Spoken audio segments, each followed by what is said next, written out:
Siap.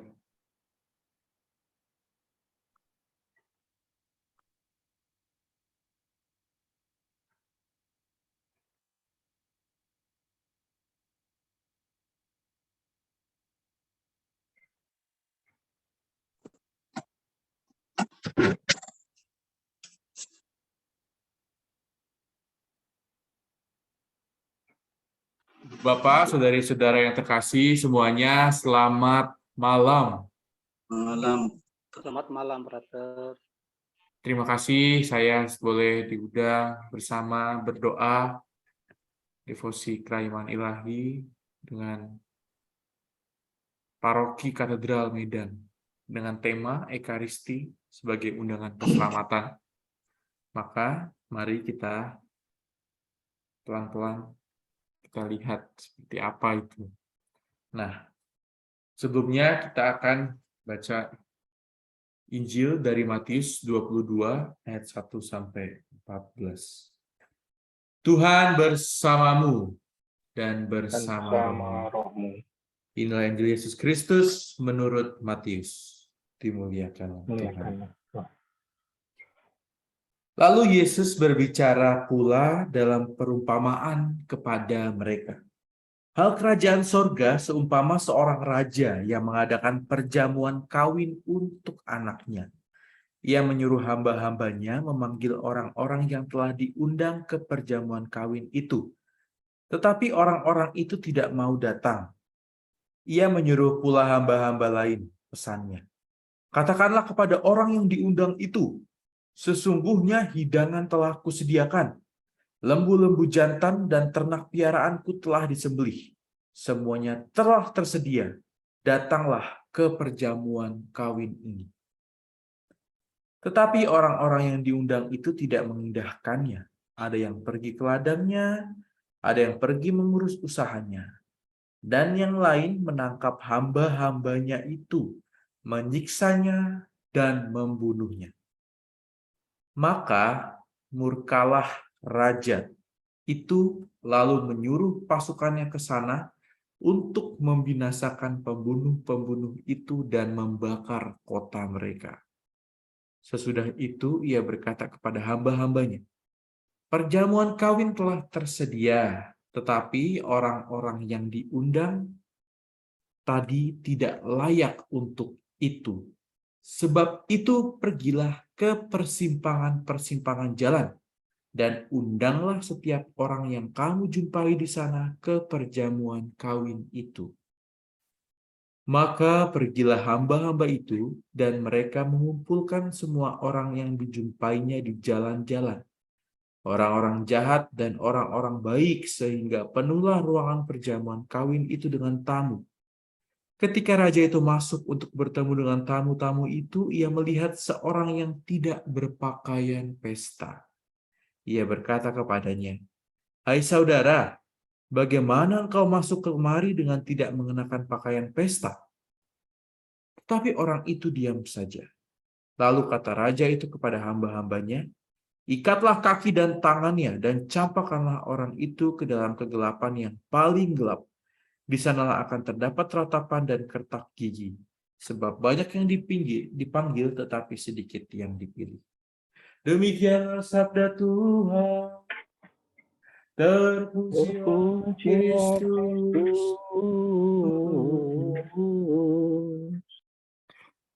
Ibu Bapak, saudari-saudara yang terkasih, sekali lagi selamat malam semuanya. Malam, brother. Malam. Di sini jam 7:30. Di Medan jam berapa nih kira-kira ya? Sama ya? Oh, Sama, ya. brother. Oh, aman berarti. Saya benar. Di Medan. Ibu Bapak, saudari-saudara, pertama saya mau memperkenalkan diri dulu supaya kita kenal. Nama saya Victor Galih Pratiknyo. Saya seorang calon imam untuk Uskupan Agung Jakarta.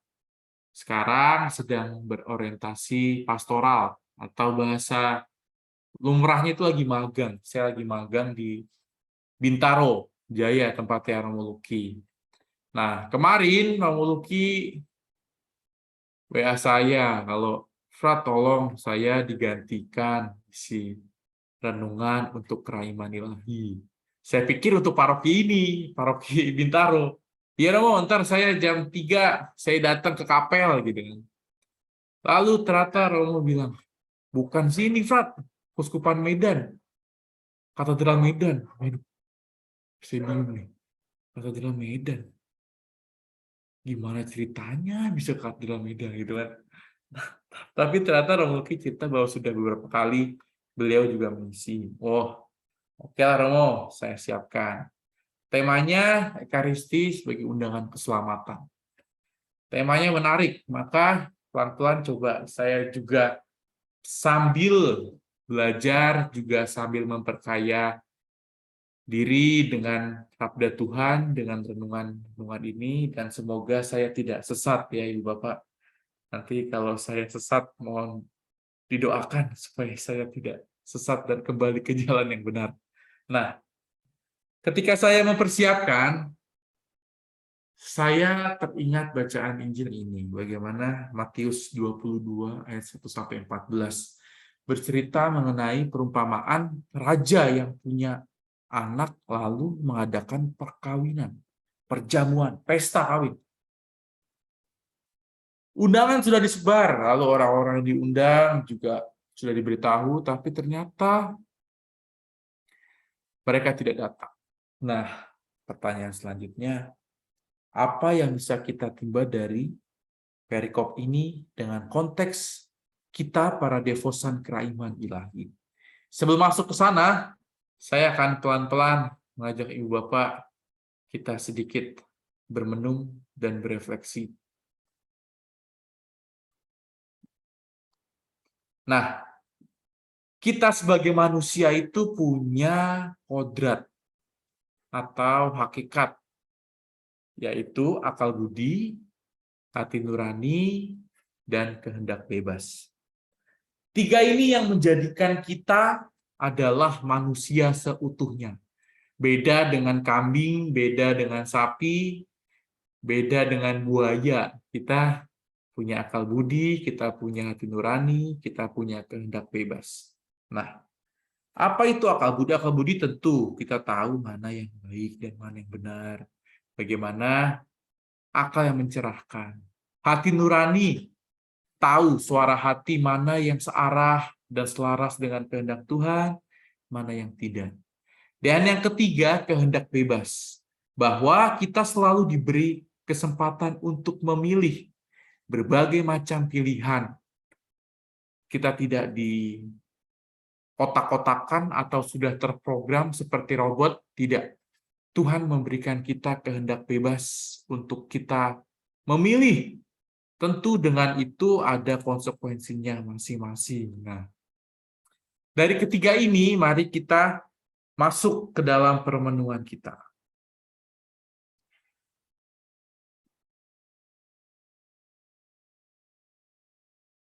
Ibu Bapak, saudari-saudara yang terkasih, hari ini jelas sekali perikop yang coba saya ambil, saya coba sesuaikan dengan tema Ekaristi sebagai undangan keselamatan. Nah, sebelum masuk situ, kita lihat analogi yang dipakai Matius adalah perjamuan kawin, undangan untuk datang ke pesta. Jadi jelas, undangannya adalah undangan kawin, kayak kalau di sini tuh ya namanya kondangan gitu ya. Mungkin di sana juga sama namanya di mana-mana.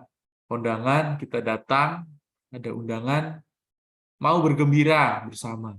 Nah, ternyata Tuhan juga mengundang kita. Undangan untuk datang ke pesta.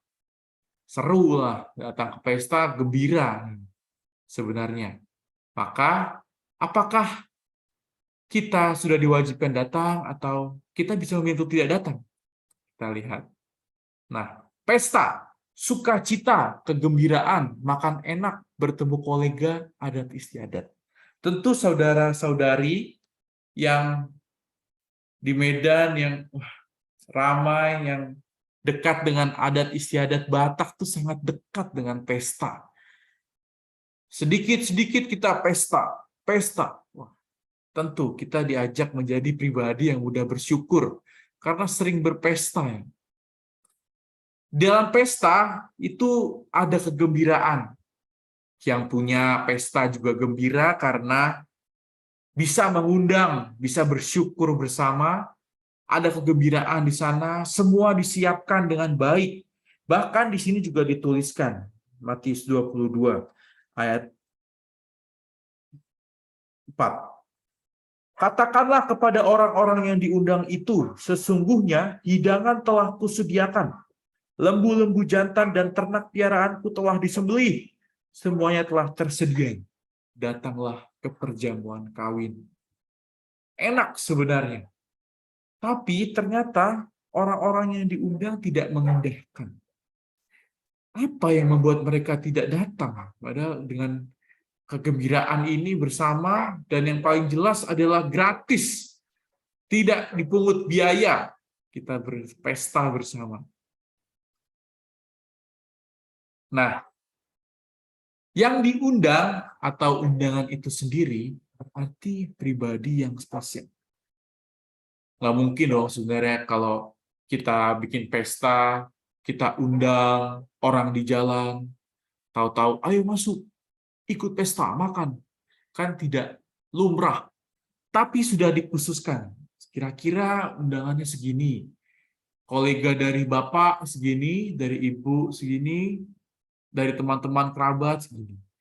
Pribadi-pribadi yang spesial yang diberikan undangan. Pribadi-pribadi yang khusus yang tentu dekat dengan kita, istimewa, pribadi-pribadi yang terhormat. Pribadi tersebut khusus kehadirannya dinantikan oleh si penyelenggara pesta. Kita semua tahu bagaimana rasanya kalau kita bikin pesta tapi yang diundang tidak datang. Waduh, makanan banyak tapi yang diundang tidak datang kan sedih. Tidak bisa bergembira bersama. Maka sebenarnya kedatangan itu dinantikan. Benar-benar mau menjadi momen bersyukur bersama, mau menjadi momen istimewa untuk bergembira bersama. Maka kalau kita sedikit melihat Ekaristi sebagai undangan keselamatan, tawarannya itu bukan lagi soal makanan enak, bukan lagi soal kita bercengkrama satu sama lain, kembali kumpul, temu kangen, tidak. Tapi lebih dalam, yaitu keselamatan. Itu undangannya sebenarnya. Tapi kenapa kita masih belum seutuhnya mau datang, belum seutuhnya mau ikut ambil bagian dan hadir. Nah, Ibu Bapak, saudari-saudara yang terkasih, perayaan cinta itu undangan kasih dengan harapan semua diselamatkan.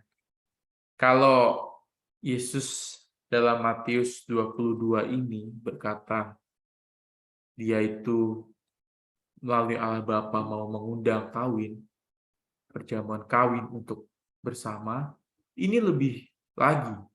Karena harapannya semua itu diselamatkan, semua itu ikut ambil bagian, datang, menjemput, masuk ke dalam pesta. Namun sekali lagi undangan tetap bersifat fakultatif. Fakultatif ini maksudnya boleh iya, boleh tidak. Tidak harus. Karena tidak ada paksaan. Nah, kalau kita ingat ini, maka kita akan kembali kepada kodrat manusia tadi yang sudah diberikan Allah Bapa kepada kita.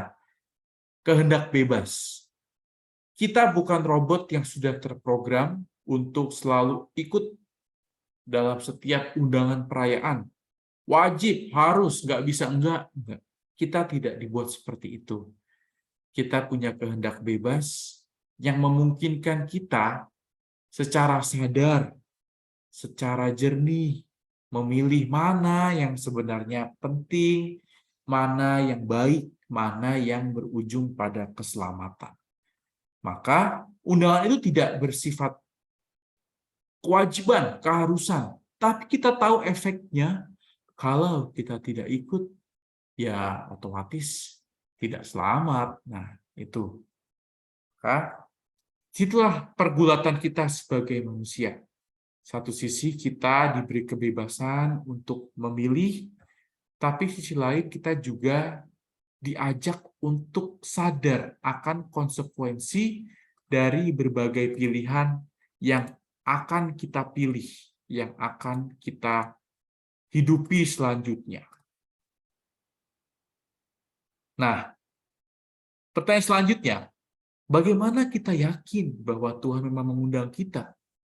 Bagaimana kita tahu, kan? Apakah Injil ini benar adanya? Apakah Tuhan memang benar-benar mengundang kita? Ada satu cerita yang menarik, Ibu Bapak, tentang bagaimana kita menjawab hal ini, yaitu Natal dan burung gereja. Ceritanya begini, di suatu hari raya malam Natal di wilayah Eropa. Ibu Bapak yang sudah pernah ke Eropa pasti tahu gimana Eropa kalau malam Natal. Saya lihat di YouTube tuh kayak gini, kira-kira rumahnya begini nih. Ada salju-saljunya, ada pohon Natal. Otomatis dingin. Bagaimana salju turun dingin. Ada satu buah keluarga, bapak, ibu, dan anak. Mereka, si ibu bilang ke bapak, Pak, ayo kita siap-siap misa di gereja, misa malam Natal.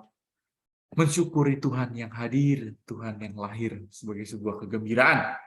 Si bapak waktu itu dengan penuh ketidakpercayaan, karena dia juga sedang mengalami pergolakan batin yang berat, pekerjaannya semakin susah, maka dia berkata kepada si ibu, udah mama aja yang berangkat sendiri. Papa sedang tidak percaya bahwa Tuhan itu benar-benar lahir, bahwa Tuhan itu benar-benar datang. Karena masalah tetap ada. Papa sudah berusaha untuk mengimani, nyatanya masih aja pusing, masih aja cicilan masih ada, utang juga masih ada.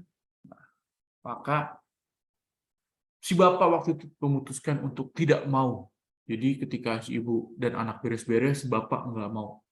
Dia hanya merokok di depan pintu gitu ya. Dia lihat salju-salju. Lalu semakin larut, malam semakin gelap, dan dia melihat ada seekor burung gereja di depan rumah, halaman depan. Burung ini kedinginan, menggigil gitu ya, kan kelihatan kalau kita kedinginan gitu. Burung gereja ini kedinginan, lalu si bapak ini berinisiatif, dia manggil-manggil.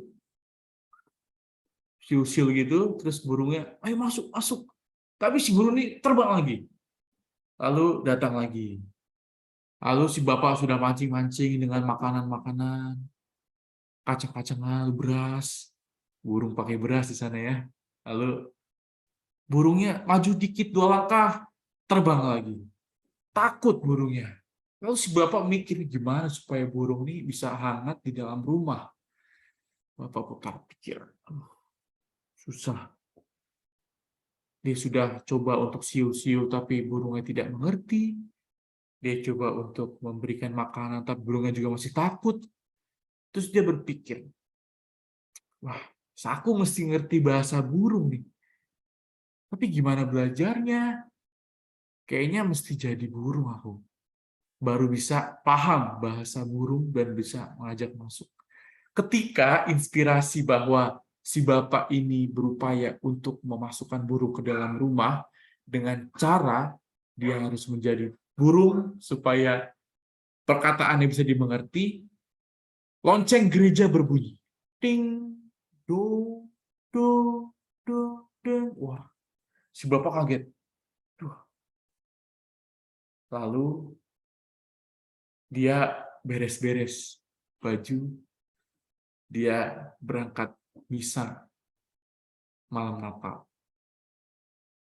Ketika istrinya bingung, lah Pak katanya nggak mau berangkat, kenapa gitu ya? Dia berkata, ya ketika tadi Papa coba mengajak si burung itu masuk, dia tidak mengerti bahasanya, padahal maksudnya baik. Lalu ternyata dia diingatkan oleh lonceng gereja. Supaya kita tuh bisa mengerti apa itu keselamatan, apa itu tawaran kasih yang menyelamatkan dari Allah Bapa yang sudah disediakan, dia merelakan putranya, meninggalkan kealahannya, menjadi manusia, hadir masuk dalam sejarah kehidupan kita, dan berusaha mewartakan kabar sukacita, mengajak kita dengan bahasa kita supaya kita mengerti bahwa tawaran keselamatannya itu benar, bahwa tawaran keselamatannya itu sungguh ada. Ibu bapak, saudari-saudara yang terkasih, ternyata Natal secara lebih spesifik perayaan Ekaristi adalah momen pengosongan diri. Allah yang menjadi manusia, Allah yang menebus dosa manusia dengan sengsara, wafat, lalu kebangkitannya. Dari situ kita diingatkan bahwa Ekaristi serius nih berarti. Bukan lagi soal urusan manusia, tapi lebih dalam di mana campur tangan Allah itu hadir di sana. Ia yang merelakan putranya untuk menjadi manusia, didera, dihina, supaya kita selamat. Ekaristi sungguh sebuah pengorbanan dan pemberian diri.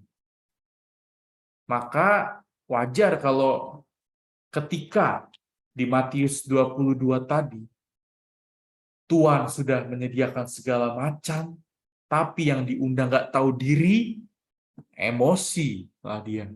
Bahwa sudah dibuat undangan yang sedemikian baik, sudah disiapkan semuanya dengan sedemikian rapi. Kita tinggal datang, tapi ternyata kita menolak. Nah, maka itulah Tuhan sendiri yang mau menegaskan melalui analogi, melalui perumpamaan ini, apabila kita menolaknya, ya tentu konsekuensinya kita tanggung juga, tidak ada keselamatan dalam diri kita. Nah, saya tertarik dengan akhir-akhir ini tuh lagi banyak nih kasus perselingkuhan. Waduh, perselingkuhan sana lah, perselingkuhan sini lah. Bahkan sampai kita tahu nyawa yang menjadi tanggungannya itu ya. Sampai rela meniadakan nyawa seseorang karena cinta. Itu cinta yang arogan, cinta yang egois. Nah, lalu saya coba melihat bagaimana Ekaristi sebagai tawaran cinta. Allah yang merelakan putranya menjadi manusia itu cinta. Nggak mungkin kalau enggak. Karena sampai sepribadi yang dikasihinya itu direlakan, Ibu Bapak. Kalau Ibu Bapak merelakan putra atau putrinya masuk biara, itu wah itu juga bentuk cinta. Maka, tapi di sini juga tidak sedikit yang berdoa, udah Tuhan biar anak orang lain saja yang jadi, anak saya jangan. Anak saya jadi dokter aja Tuhan, jangan jadi Romo. Duh, jangan jadi suster, anak saya Tuhan, jadi insinyur aja. Tawaran cinta, Ekaristi sebagai tawaran cinta. Kita sampai sejauh mana cinta kita? Nah, kita lihat ketika kita punya buah hati yang kita cintai, kita merelakan itu kan berat kan untuk masuk. Nah, ini Tuhan sampai turun mengosongkan diri, menjadikan Allah yang menjadi manusia, dan yang lebih total lagi sampai mesti sengsara dan wafat di salib. pemberian tubuh dan darahnya itu serius gitu loh. Bukan yang setengah-setengah. Ekaristi sebagai tawaran cinta itu serius itu, bukan cinta menye-menye yang masih oportunis lah, yang masih untung rugi, enggak. Dia sebagai tawaran cinta yang total. Maka saya coba melihat mencintai sebagai sebuah proses waktu. Nah, ketika kita berkumpul di sini tentu kita juga punya cinta. Devosi kelahiran ilahi, kita punya cinta, kita punya hati di sana, berkumpul bersama, berdoa bersama. Dan ketika saya juga melihat bagaimana perjalanan diri saya sendiri, mencoba mencintai itu, ada waktu yang mesti dilalui. Bapak, saudara-saudara yang terkasih, ada orang yang bisa jatuh cinta pada pandangan pertama. Kamu adalah jodohku. Pede dia. Tapi ada juga yang perlu proses pelan-pelan, seiring dengan keseharian, berjumpa setiap hari. Yang tadinya belum mengenal, lalu pelan-pelan saling mengenal pribadi masing-masing. Bahkan pertemuannya diatur, ada ritme perjumpaan supaya tetap terjalin. Bagaimana pemurnian itu, bagaimana proses cinta yang semakin dimatangkan dan dimurnikan itu melalui proses waktu. Ibu bapak tentu yang lebih pengalaman dibanding saya soal bagaimana menjalin relasi cinta dengan pasangan dalam proses waktu yang ada.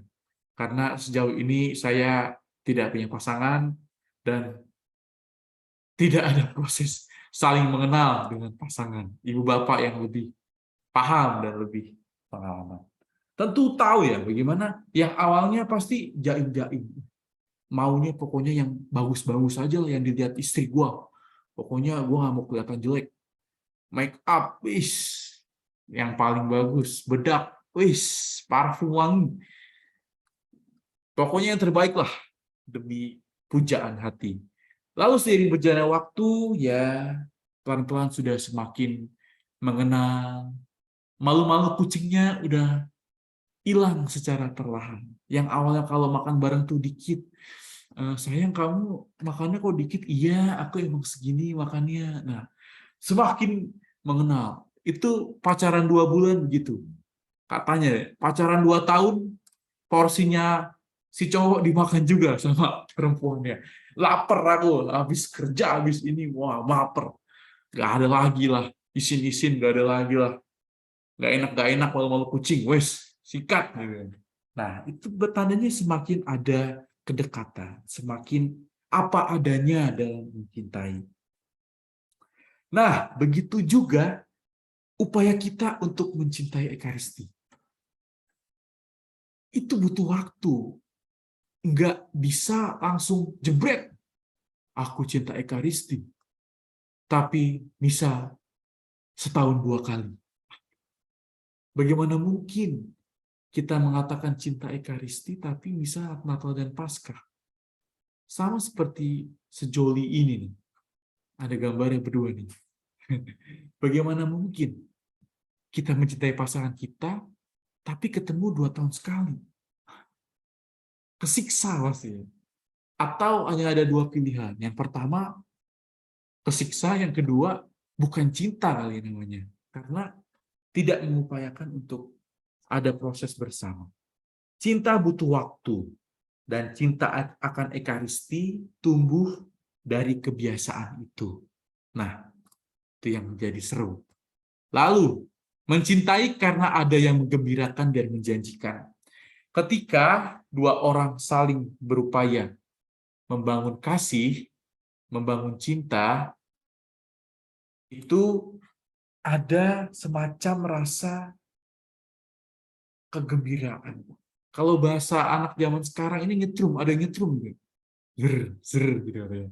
Kalau ketemu dia nih, wah, gejolak hatiku nih, wah, ada yang beda lah, Frat, katanya gitu.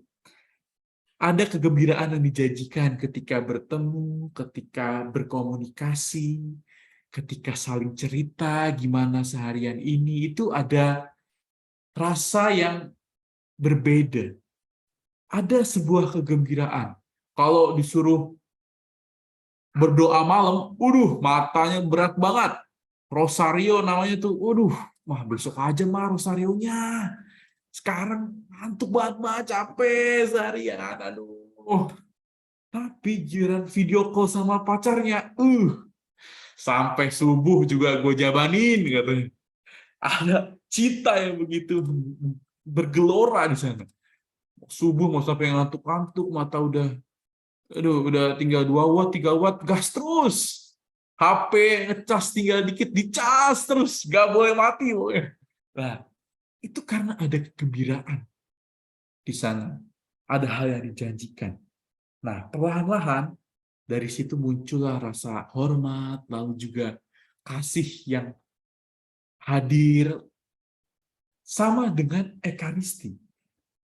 Kita perlu mencari apa yang menggembirakan, apa yang dijanjikan, sehingga kita tuh punya drive, punya semangat untuk merayakan perayaan ekaristi. Nah, tadi bahwa salah satunya adalah karena kita tuh sudah dicintai sebegitu dalamnya. Kita sudah dicintai sebegitu totalnya gitu, sampai titik darah penghabisan, sampai dosa kita telah ditebus total, nggak kredit, lunas gitu loh. Itu yang menjadikan satu tawaran. Mungkin awalnya dari, homili romonya bagus nih, lucu nih. Lalu, kurnya bagus nih, membawa suasana doa. Tapi kita diajak untuk lebih dalam, Bapak, saudara-saudara yang terkasih, bahwa intinya adalah perjamuan kudus, ungkapan syukur karena kita ditebus secara total. Nah, selanjutnya, kerinduan sebagai tanda cinta. Nah, tadi saya bilang, Dewa, remaja sekarang tuh juga ada kata LDR di Bapak. LDR itu long distance relationship, hubungan jarak jauh. Waduh, kalau si pacarnya lagi kuliah kah, atau kerja di luar kota, jadi ada LDR, ada jarak. Nah, lalu jarak itulah yang memunculkan kerinduan. Ketika masing-masing pihak saling punya kerinduan untuk bertemu, berarti ada hal yang mau diupayakan. Berarti kalau nggak deket dia, kalau nggak bareng dia, ada yang kosong dalam jiwaku. Ada yang hampa dalam hatiku kalau tidak berjumpa dengannya. Nah, itu proses pacaran. Tapi kalau sudah menikah, berjumpa dengan dia terus, apakah masih rindu? Atau makin jengkel? Aduh, itu ibu bapak yang jawab ya. Saya nggak tahu. Karena prosesnya itu berbeda-beda. Nah, sama dengan Yesus yang mengatakan, kenangkanlah ini sebagai peringatan akan aku. Dia tuh juga rindu untuk kita kenang, rindu untuk kita hadir bersama dengannya.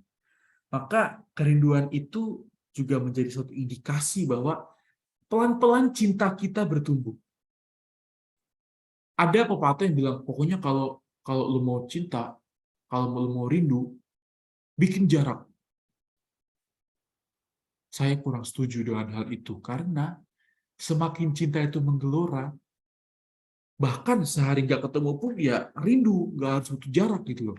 Jadi misa itu ketika kamu mau begitu menghayati misa, rindu akan misa, ya udah misa Natal Paskah.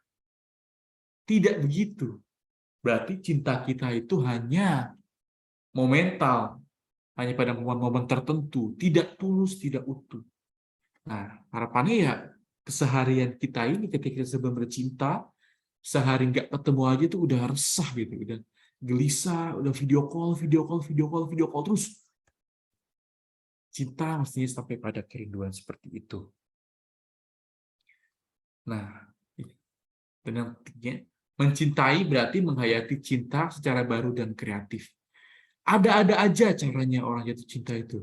Di sini lihat ya, si cowok ini nyiapin bunga kan buat ceweknya ya. Sebagai suatu bentuk kreativitas, mau memberikan diri. Begitu juga kita dengan ekaristi. Bisa saja kita ekaristi lalu di paroki yang lain lah, supaya ada kreativitas, ada hal baru. paroki yang lain lagi, atau yang biasa bisa pagi coba bisa sore atau coba bisa di tempat ziarah. Wah, akhirnya cinta itu menemukan kreativitas yang tentu positif, yang tentu membantu dan membangun untuk menjadi lebih cinta lagi, lebih dalam lagi mencintai. Ibu bapak, saudara-saudara yang terkasih, memang ketika kita mencoba setia pada prosesnya, yang menjadi ukuran bukan lagi mood kita, sedang gak niat nih buat misa, kok lagi nggak mood ya buat misa.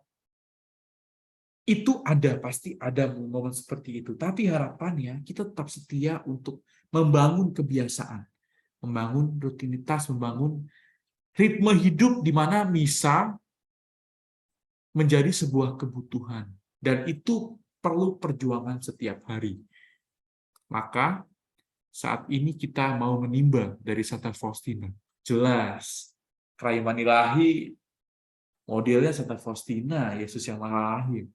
Nggak afdol kalau kita nggak menimba dari Santa Faustina. Buku yang Santa Faustina nomor 870. Saya bacakan ya. 6 Januari 1936. Hari ini dalam misa kudus tanpa kusadari aku terserap ke dalam keagungan Allah yang tak terbatas. Seluruh kasih Allah yang luar biasa melanda jiwaku. Pada saat yang khusus ini, aku menjadi sadar betapa Allah telah merendahkan diri demi aku. Ia adalah Tuhan para tuan, sedangkan aku, siapakah aku? Makhluk yang malang ini. Sehingga Engkau Tuhan mau menyatukan diri dengan aku seperti itu. Keajaiban yang mencekam aku sesudah menerima rahmat istimewa ini berlangsung sangat nyata sepanjang seluruh hari. Dengan memanfaatkan kemesraan yang boleh aku jalin dengan Tuhan ini, aku berdoa di hadapannya bagi seluruh dunia. Pada saat seperti itu, aku merasakan bahwa seluruh dunia bergantung padaku. Buku Harian Santa Faustina nomor 870. Ketika saya baca ini, saya merasa pribadi ini tuh punya cinta yang tidak kecil untuk Tuhannya. Santa Faustina sadar betul bagaimana relasinya sama Tuhan. Kita itu sebenarnya bukan relasi yang sederajat atau sama. Kita hamba yang berdosa, diberi tawaran keselamatan dari Sang Penyelamat langsung. Tawaran yang serius, ajakan yang kebahagiaannya ada. Yesus nggak bilang kalau jalannya akan mudah. Enggak. Tapi dia bilang bahwa di ujung akan ada keselamatan. Kalau kita bacaan Injil minggu lalu, dia bilang berjuanglah masuk pintu yang sempit. Tapi ketika kita bisa berjuang, kita bisa setia, akan ada keselamatan. Karena akulah jalan kebenaran dan hidup itu. Sama seperti Santa Faustina di buku hariannya nomor 870. Dengan memanfaatkan kemesraan yang boleh aku jalin dengan Tuhan ini, aku berdoa di hadapannya bagi seluruh dunia. Dia sadar betul rahmat yang ia peroleh, rahmat yang ia terima, kemesraan, cinta, intimitas antara dia dengan Yesus, dan itulah yang menguatkan dia. Itulah yang menjadikan dia merasa menerima rahmat untuk sepanjang hari. Powernya begitu ya, ketika cinta itu sudah menggerakkan, effortnya itu bisa sampai membuat kita tuh selalu punya tenaga. Di San Mare ini setiap misa harian ada sepasang suami istri yang setiap misa tuh pagi tuh bajunya kapelan, sama. Istrinya, bapak istri ini udah tua. Lalu mereka duduknya di depan, dia baris nomor 3, saya perhatikan gitu ya. Bajunya kok sama terus. Mereka tuh punya 2 baju gitu, sama-sama baju. Jadi saya tanya kan, Bapak, kok bajunya samaan terus gitu ya? Saking begitukah cintanya gitu ya? Iya, Rater, ini sebagai pengingat juga buat kami, supaya kami terus berupaya mencintai satu sama lain, bisa menjalin ini dan tetap menyertakan Tuhan. Langsung saya pusing kan. Wah, edan. Bisa loh manusia-manusia yang kita ini yang terbatas, yang berdosa, tapi bisa juga punya penghayatan yang begitu mendalam akan cinta. Cinta dengan pasangan sambil terus membawa Tuhan. Nah, itu cinta dengan pasangan kita yang pasti ada capeknya, pasti ada lelahnya. Tuhan nggak pernah capek cinta sama kita. Kita udah kabur sana, kabur sini, ngumpet sana, ngumpet sini, bandel sana, bandel sini, dia tetap mengulurkan tangan. Maka perumpamaan The Prodigal Son, Bapa yang maha baik, anak bungsu yang kembali dari keberdosaannya itu benar-benar mau menjadikan pengingat bahwa tawaran keselamatan ini sekali lagi hal yang benar-benar mesti kita syukuri sebagai sebuah rahmat. Sama seperti Santa Faustina yang juga merasakan betul, maka dia bisa memaksimalkan kemesraan yang terjadi itu dengan Tuhan sebagai sebuah upaya berdoa untuk keselamatan seluruh dunia. Pertanyaan refleksi bagi kita untuk malam hari ini, sambil kita bawa tidur, atau sambil doa malam bersama keluarga, sharing, lantas apa alasan kita menolak tawaran cinta yang sungguh besar itu? Apa yang menjadi alasan kita bisa menolaknya? Kita tidak punya alasan untuk menolaknya. Sekalipun kita diberi kebebasan untuk menolaknya. Karena sekali lagi Ibu Bapak, saudara-saudara yang terkasih, kita tahu betul ada keselamatan di ujung sana.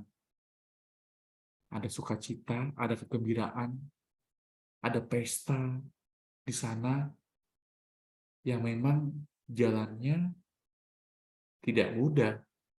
Tapi kalau kita setia, sama seperti bacaan Injil minggu lalu, tuan rumah pasti membukakan pintu karena dia tahu kita sudah setia, kita sudah berjuang membangun proses cinta itu, berupaya memunculkan kerinduan, kreatif dalam mencintai, sehingga akhirnya kita semakin layak, pelan-pelan bisa masuk ke dalam kerajaan surga, kebahagiaan kekal, sukacita abadi, salah satunya dengan setia pada perayaan Ekaristi. Kemuliaan pada Bapa dan Putra dan Roh Kudus, seperti pada permulaan, sekarang, selalu, dan sepanjang segala abad. Amin. Amin. Baik, Ibu Bapak kasih, Suster. Tadi ada Frater juga. Teman sudah live. Silakan, mungkin ada yang mau menanggapi atau mau bertanya terkait renungan pada malam hari ini yang dibawakan oleh Frater Victor Galih.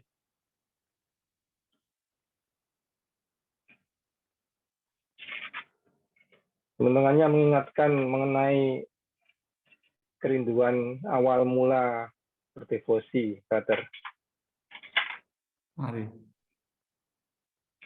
Ya, ada pertanyaan di chat, saya bacakan dari Budina. Frater Galih, saya mau bertanya, jadi kita menanggapi undangan Tuhan karena mencintai atau karena rindu? Iya, coba saya jelaskan sedikit. Pertama, jadi ini tuh sebenarnya saling berkaitan. Nggak bisa dipisahkan antara mencintai dengan rindu gitu ya. Jadi ketika kita mencintai, itu rindu itu muncul gitu.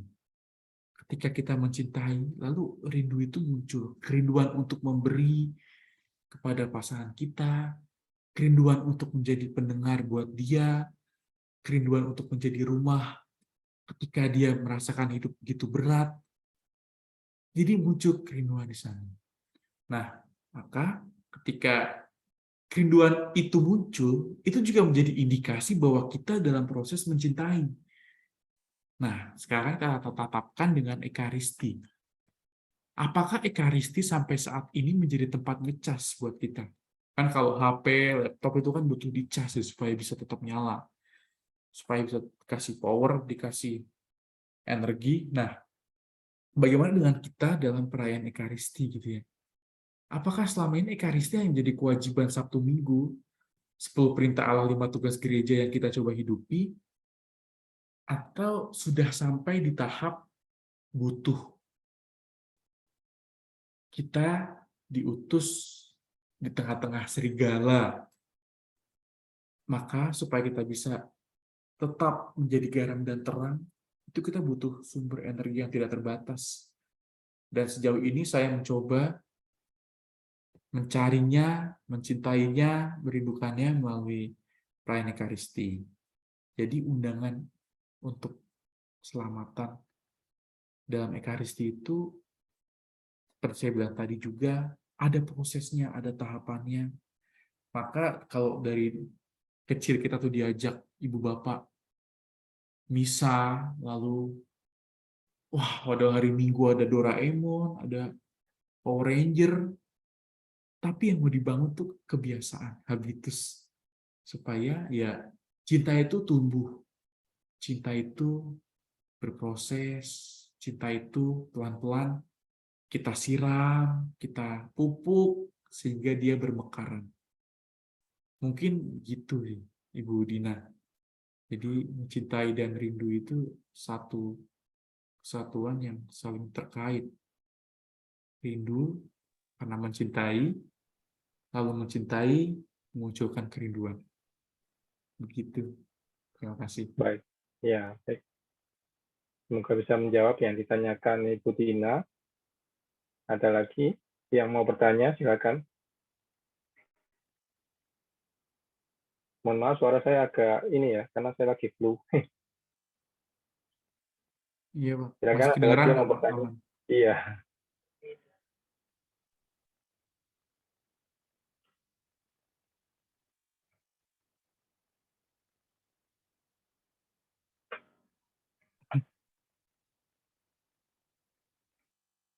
Semoga saya nggak sesat ya, Ibu Bapak. Kalau Nah, aman ya semua. Silahkan. Kalau mau tanya atau sharing juga nggak apa-apa kok. ya, silakan yang mau sharing. Saya Iya, mau nggak harus. silakan bagi yang mau sharing. Karena kan kita kan bahas Ekaristi kan sebagai pengalaman cinta juga. Jadi dekat itu loh sebenarnya pengalaman ini tuh. Ya, Apalagi Ibu Bapak yang punya panggilan untuk hidup berkeluarga yang lebih punya dinamika mencintainya. Wah, dahsyat pasti. Supaya Pak Heru mungkin, Pak. nah, Selamat saya malam, sharing. Frater. Boleh saya Malam, Ibu. Mari. saya senang sekali nih cerita yang Frater jabarkan ya. Wah, luar biasa buat saya.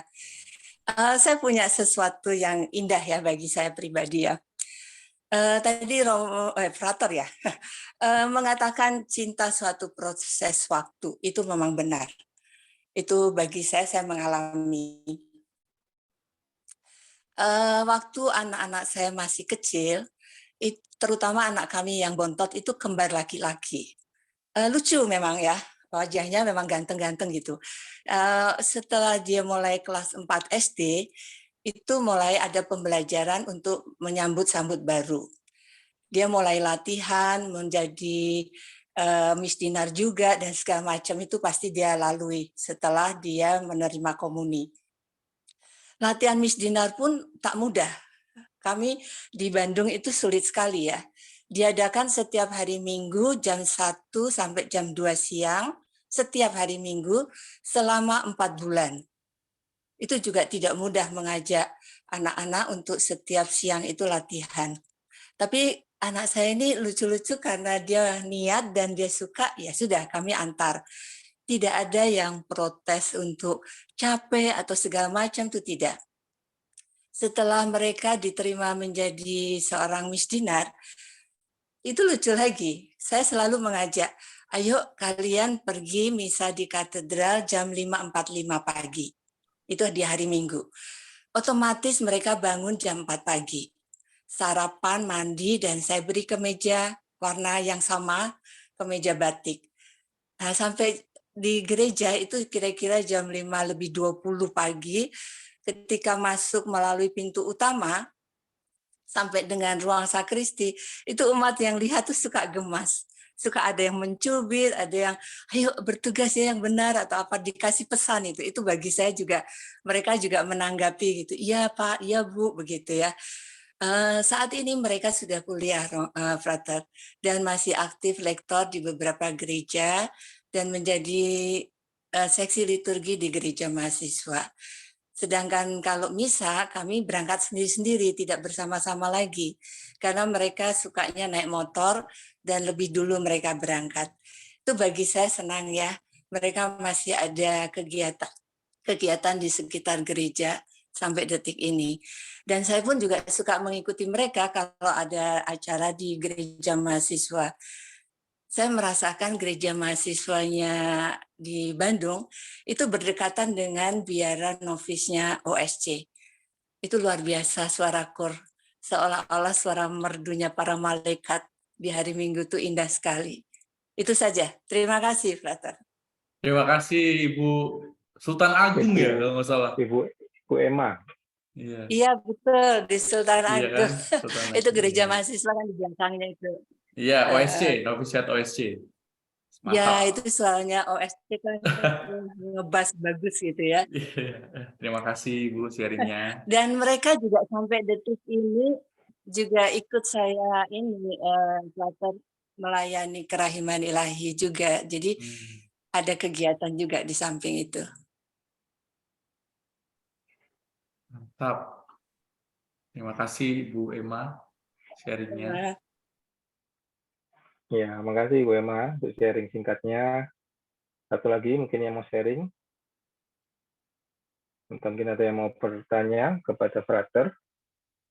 Frater, kalau saya boleh sharing, Boleh yang Pak. saya rasakan ketika saya udah mulai membaca buku harian Santa Faustina, dan waktu tahun 2017 itu saya kan ditempatkan sama perusahaan di Medan. Jadi saya memang sering ke gereja katedral di Medan. Jadi kalau Frater tadi nanya, kok bisa orang Surabaya ada di Zoom-nya devosi kerahiman katedral Medan, ya karena itu. Jadi sewaktu saya membaca buku harian Santa Faustina itu, di situ tertulis bahwa Santa Faustina itu ketika ada di misa, ketika waktu Ekaristi itu sering melihat hosti itu berubah menjadi bayi Yesus yang mungil. Di situ saya setiap kali misa di Katedral Medan itu ada misa jam 3 hari Minggu. Jadi untuk misa dengan devosan kerahiman ilahi, nah di situ saya setiap kali menerima hosti itu sambil memikirkan itu, kapan saya bisa melihat hosti itu bisa berubah menjadi bayi Yesus yang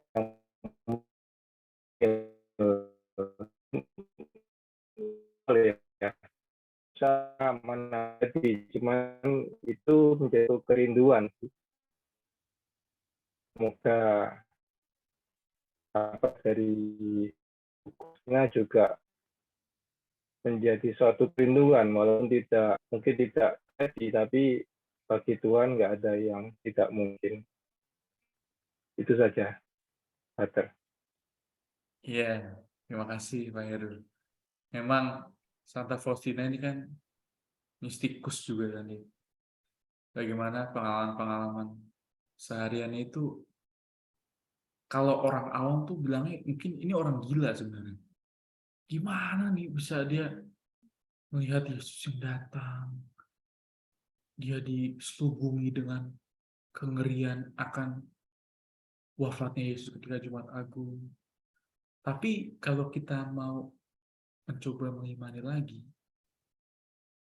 memang karunia itu diberikan kepadanya benar, nggak mungkin dia cerita ngarang bisa sedetail itu, bisa sejelas bagaimana dia menceritakan dalam buku hariannya. Ya kita semua di sini pasti punya kerinduan untuk bersatu, mengalami itu. Tapi semoga kita juga tidak lupa akan disposisi batin bersyukur atas hal-hal sederhana yang juga selalu kita terima. Nafas kehidupan, keluarga yang sehat, rezeki yang cukup. Karena itu juga menjadi mujizat-mujizat yang sebenarnya kerap kali kita lupakan, kerap kali kita sepelekan. Padahal kalau coba kita bandingkan dengan saudara-saudari kita yang diberikan salib lebih berat, misalnya mesti oksigen pakai tabung, itu kan sangat amat susah dibandingkan kita yang dimanapun bisa menghirup udara dengan segar. Tentu menjadi kerinduan juga buat kita. Luar biasa Pak Heru. Mantap. Frater, Ya. boleh saya bertanya? Boleh Ibu, silakan. Semoga saya bisa menjawab. Frater, apakah semua orang yang punya indera keenam itu bisa melihat seperti Santa Faustina gitu? Misalnya melihat hosti itu ada Yesus di situ begitu. Atau orang yang tidak punya indera keenam juga bisa? Saya sampai sejauh ini belum pernah ketemu dengan orang yang punya indera keenam, Bu. Jadi yang pernah punya indera keenam dan sharing bisa melihat apa yang berbeda dalam Ekaristi itu saya sejauh ini belum pernah ketemu. Tapi saya juga punya sebenarnya suatu pengalaman rohani. Suatu waktu itu kami sebelum masuk ke tahun filosofan atau namanya itu kuliah filsafat S1, itu ada namanya retret penegasan. Nah, kami retret lah di Malang. Lalu dalam meditasi itu kami diminta meditasi sehari 5 kali. 5 kali, benar-benar. Jadi pakai buku panduan Santo Agustinus itu, lalu pelan-pelan dituntun oleh Romo Pembimbing supaya bisa gitu ya. Nah, pelan-pelan awalnya saya semangat tuh. Bisa, pasti saya menemukan Tuhan. Terus sehari 2 hari masih lancar. Hari ketiga bosan. Wah, kok malah kering, malah nggak ada apa-apa gitu ya. Saya tidur. Saya tidur sih. Terus saya cerita ke Romo Pembimbing saya.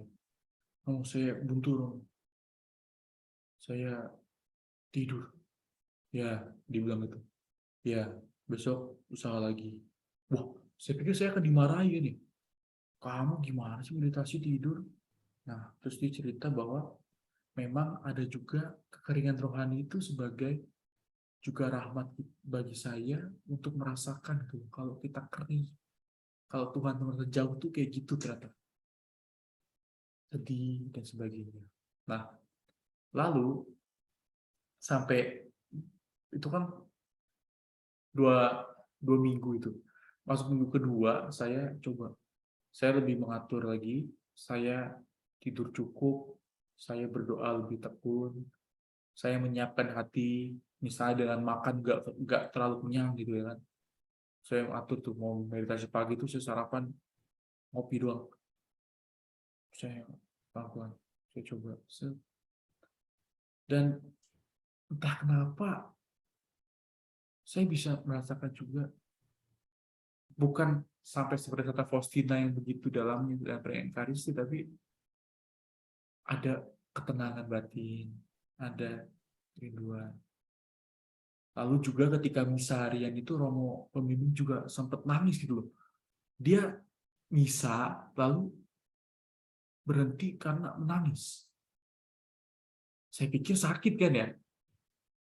Terus ternyata enggak, ternyata saya minta waktu sebentar gitu. Baru di akhirnya cerita bagaimana sentuh dan sebagainya. Maka menurut saya mungkin tidak sampai pada tahap seperti kata Faustina tadi yang bisa melihat dengan jelas. Tapi dengan indikasi-indikasi sederhana, di mana kita diberi kedamaian batin, kita diberi ketenangan, kita diberikan sukacita setelah misa, ada semangat lagi untuk masuk ke hari Senin, bekerja lagi, meskipun di tempat kerja nggak enak, banyak yang sikut sana, sikut sini, tapi kita masih diberi kekuatan. Menurut saya itu juga sudah menjadi rahmat yang cukup. Itu Bu Juliani sih. Jadi memang saya belum pernah ketemu yang secara langsung, wah, benar-benar indera keenam, dan yang indera keenam, yang enggak indera keenam juga nggak bisa, karena sebenarnya ketuklah maka itu akan dibukakan, carilah maka akan mendapat, gitu. Ya ketika kita berusaha untuk mencari, siapapun pasti akan Tuhan berikan rahmat. Gitu sih menurut saya. Oke, terima kasih, Frater. Frater Ya. dari Samadi ya? Iya, saya dari sama di tahun lalu terus pindah sini. Terima kasih, Frater. Terima kasih. Pak Matius, silakan Pak. Sharing, Bapak, boleh saya ikut sharing? Silakan Pak. Selamat malam, Pater. Selamat malam. Boleh saya ikut sharing sedikit. Jadi kalau tadi saya dengar apa ya, saya punya pengalaman pribadi sih sebenarnya. Jadi apa? Intinya ya tadi apa? Hubungan ya, kalau mau hubungan pasangan atau hubungan dengan Tuhan itu sebenarnya awalnya tak kenal maka tak sayang gitu loh. Istilahnya kan gitu kan. Jadi dulu saya sendiri sebenarnya saya baptis itu umur kelas 4 SD kalau nggak salah. Jadi dulu saya ikut Simba di daerah Purwokerto ya sampai kelas 2 SD. Lalu ya kebetulan keluarga dari Simba itu kan Muslim ya. Lalu kebetulan orang tua yang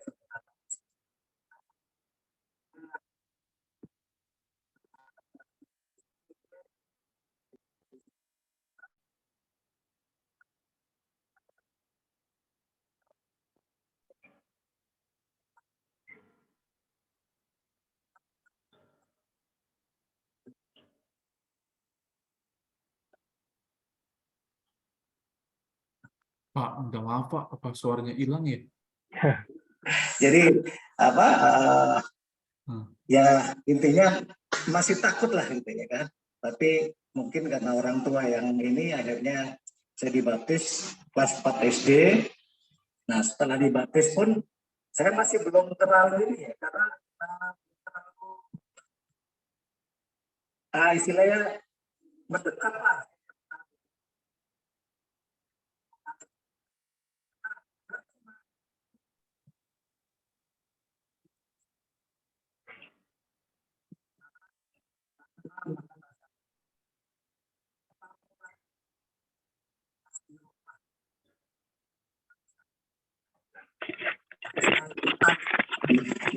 Begitu giliran saya gelagapan, nggak bisa sama sekali.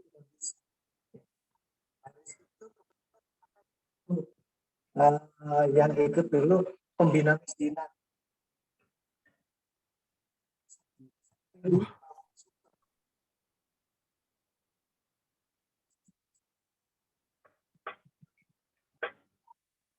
Pak Matius, suaranya hilang timbul Pak.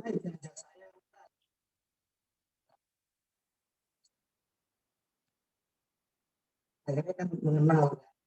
Jadi ada kebiasaan saya. Itulah yang menyatukan saya. Akhirnya saya banyak belajar dari situ. Makanya ya singkatnya istilahnya mulai aktif di kegiatan ada rasa kerinduan gitu untuk gereja, senang gitu kayaknya kan, kumpul dengan teman, pokoknya ada kerinduan lah untuk ikut ekaristi dulu mau buru-buru istilahnya ya saya ikutan lah, ikut karena ikut orang tua di baptis gitu dan tapi karena nggak ikut kegiatan kosong gitu. Itu pun saya alami setelah dengan adik-adik saya gitu ya, beda yang ikut kegiatan sama ada adik yang nggak ikut kegiatan ya datar gitu untuk apa dia lebih berpartisipasi atau ya rasa kerinduan ke ininya lebih dalam kalau kita aktif atau ikut kegiatan. Makanya di sini saya apa asumsinya tak kenal maka tak sayang. Ya, Saya Brother Gali ini sorry ya Brother Gali. Mau tanya dulu dari SMP setelah awal Halo Pak, gimana Pak? Brother Gali alumni SMP setelah awal Iya, iya. Kok tahu Pak? angkatannya Gilang ya. Nah, saya tuh baru mau nanya tadi. Kok Bapak mirip bapaknya Gilang? Sebastianus S. Iya, iya. Saya kenal. Saya bapaknya Gilang. Saya bapaknya Gilang. Iya, iya. Waduh, sempit Kebetulan sekali saya di dunia ini. Purwokerto sekarang, jadi nggak di. Iya, Oh. saya pisah dengan Gilang kan di Jakarta sama mamanya nih kebetulan ya saya ini apa ya di Purwokerto ini lagi ya tahu lah lagi menenangkan diri juga. Oh, iya, iya, benar-benar. Iya, ya. Ya udah gitu Franter. Jadi sharing saya itu. Jadi kenapa ya tadi tak kenal sama kata sayang. Ya buktinya sekarang kalau yang nggak pernah ikut kegiatan sama Gilang pun juga begitu. Pas dulu nggak ikut kegiatan, sekarang jadi ketua Modika ya. Jadi rajin gitu. Iya, iya. Itu Franter ya. Oke Siap. Franter, makasih kesempatan Iya. sharingnya. Luar biasa Iya. Pak Matius. terima kasih Maka Bang tadi Matius. pas saya lihat kok mirip temennya bapak saya. Bener nggak ya? Terus, oh iya. Bapaknya Anaknya teman Pak saya. Matius ini teman main saya di SMP. Kami masih sering main, masih sering ketemu. Gilang emang teman satu kelompok gitu. Sampai sekarang saya juga masih kontakkan. Dunia ini sempit sekali, Bapak. Sempit kan? Brother. Iya. Terima kasih Pak Matius sharingnya. Salam untuk Gilang dan Ibu. Pak. Baik. Ibu Bapak terkasih, ada lagi yang mau sharing atau mau bertanya? Oh, tadi ada di chat dari Bu Tina mau tanya lagi, Brother. Apakah undangan Ekaristi online masih berlaku, Brother? Udah nih kan isi online ya? Ini nih. Relevan dengan pandemi nih. Sisa-sisa pandemi kan.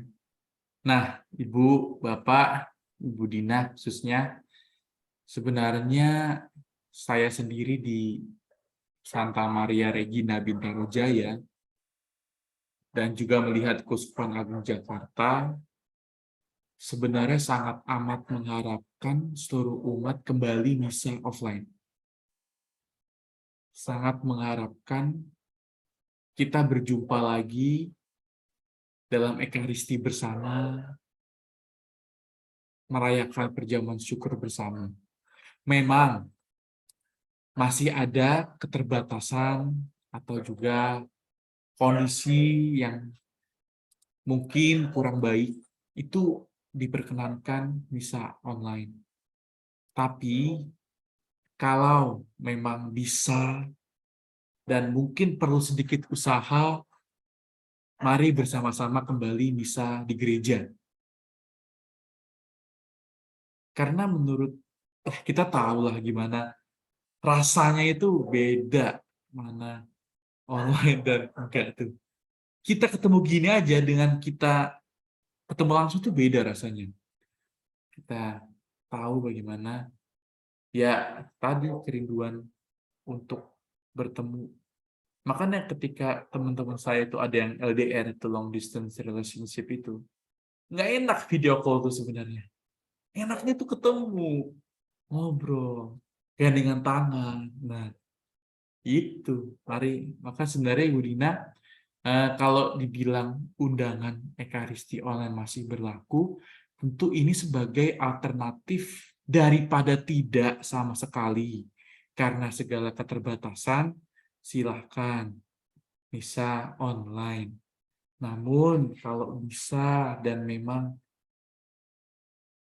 fit, badannya, kondisinya juga baik, silahkan ikut ke gereja, kita bersukacita bersama. Begitu, Bu Dina. Baik, semoga bisa menjawab yang ditanyakan Ibu Dina. Frater, karena sudah jam 8.41, kami mohon izin untuk melanjutkan acara, Frater. Oke, mari. Silakan, Pak Robert.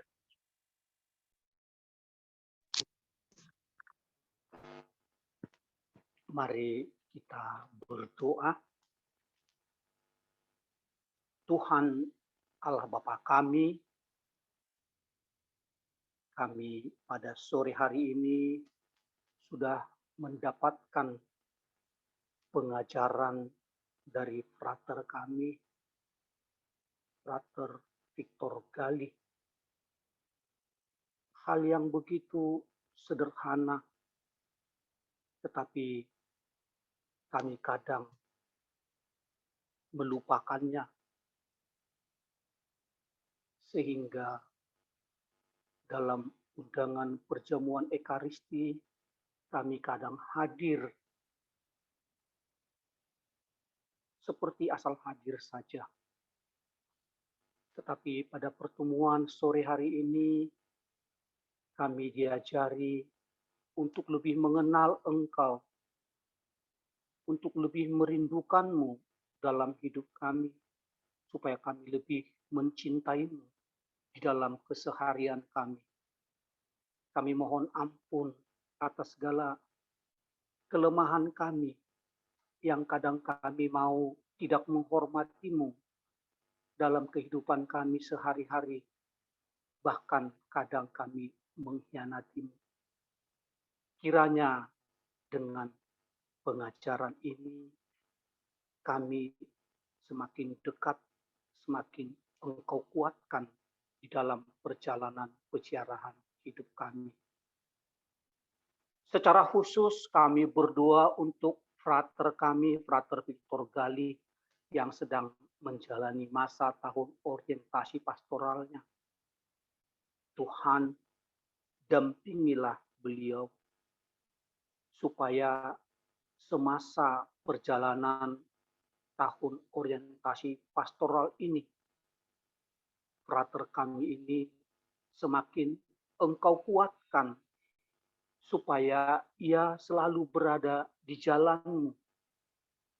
Jagai dia ya Tuhan, tuntun dia, berikan roh kebijaksanaan, roh kesabaran, supaya di dalam menggali iman untuk menjadi imam nantinya, ia semakin kokoh, semakin kuat, sehingga ia menjadi salah satu yang terpilih menjadi gembalamu untuk menggembalakan kami, domba-dombamu.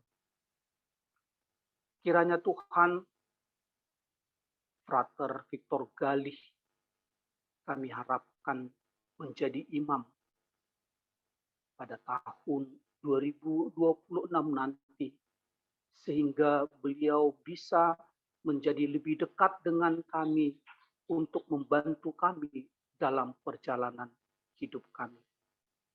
Ke dalam tangan-Mu Tuhan, kami serahkan perjalanan hidup Frater Victor Gali, agar kiranya nanti menjadi imam kami.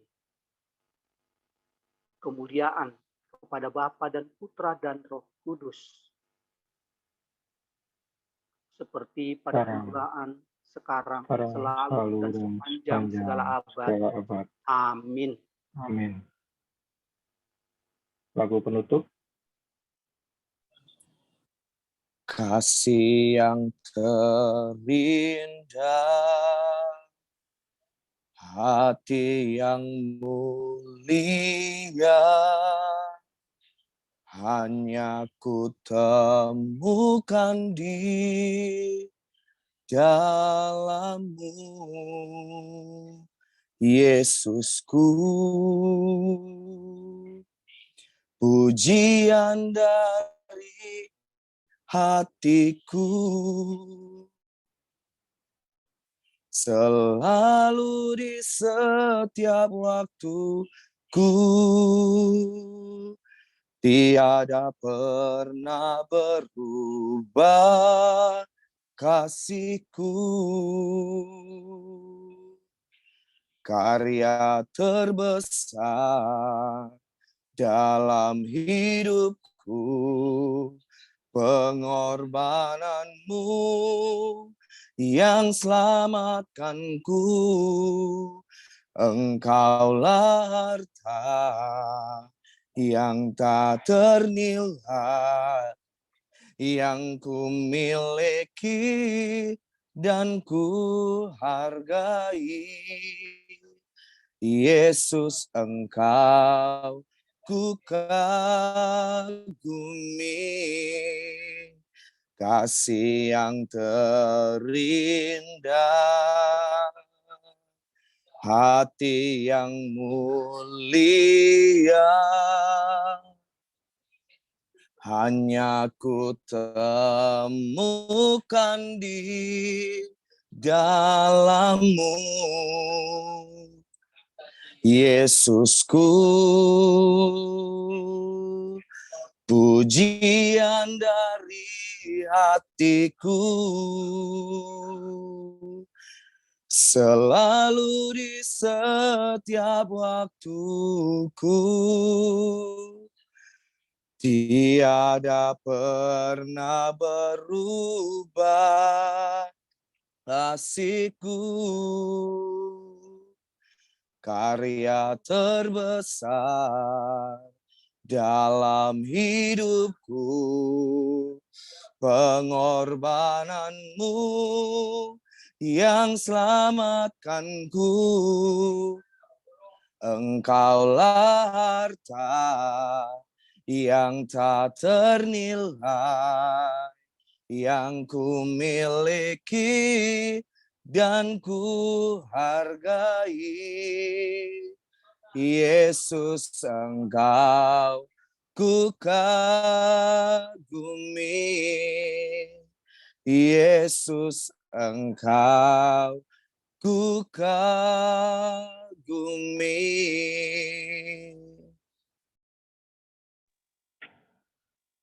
Baik, sebelum doa penutup, ada satu pengumuman. Kami informasikan bagi Bapak Ibu yang tergerak untuk memberikan persembahan kasih, untuk nama dan nomor rekening bisa dilihat di chat ya. Kami ucapkan terima kasih bagi yang memberikan persembahan kasih. Baik, kita akan tutup rangkaian acara pada malam hari ini. Kepada Frater Victor Galih, kami mohon dibantu untuk doa penutup dan doa berkat. Silakan, Frater. Mari kita hening sejenak. Dalam nama Bapa dan Putra dan Roh Kudus. Amin. Tuhan, hanya karena kasih-Mu kami boleh bersama berkumpul, berdoa, mengucap syukur, berdevosi atas kerahiman-Mu yang begitu kami rasakan dalam keseharian kami. Kami bersyukur Tuhan, Engkau memberikan kami saudara seiman yang boleh saling meneguhkan, boleh saling menguatkan untuk bertahan, untuk setia membangun cinta denganmu melalui perjamuan Ekaristi, meskipun jalan yang kami lalui itu sempit. Tuhan, kami percaya bahwa Engkau sendiri yang menawarkan keselamatan itu, cinta-Mu yang total, yang sungguh. Engkau berikan kepada kami tidak setengah-setengah. Maka ajarkanlah kami juga untuk mampu mencintai-Mu secara total, mampu mencintai-Mu secara utuh, sama seperti Engkau telah mencintai kami. Kiranya malam ini Tuhan, kami akan beristirahat, sertailah istirahat kami. Semoga kami dapat istirahat dengan nyenyak, hingga esok pagi, kami dapat bangun kembali dalam keadaan sehat untuk memuji dan memuliakan nama-Mu dalam perkataan dan perbuatan kami. Maka kami hendak memohon berkat dari-Mu Tuhan, Kau sendiri memberi berkat bagi kami. Tuhan berserta kita, sekarang dan selama-lamanya. Semoga Tuhan yang Maha Baik menyertai kita, memberikan Roh Kudus-Nya untuk kita, keluarga kita, anak-anak kita, pasangan hidup kita supaya dapat terus setia, dapat terus mencinta dengan tulus, dengan sepenuhnya, dalam nama Bapa dan Putra dan Roh Kudus. Amin. Amin. Terima banyak kasih. Frater Hector Gale. Kita buka kamera. Terima kasih, Frater. Terima kasih, Frater. Terima kasih, brother.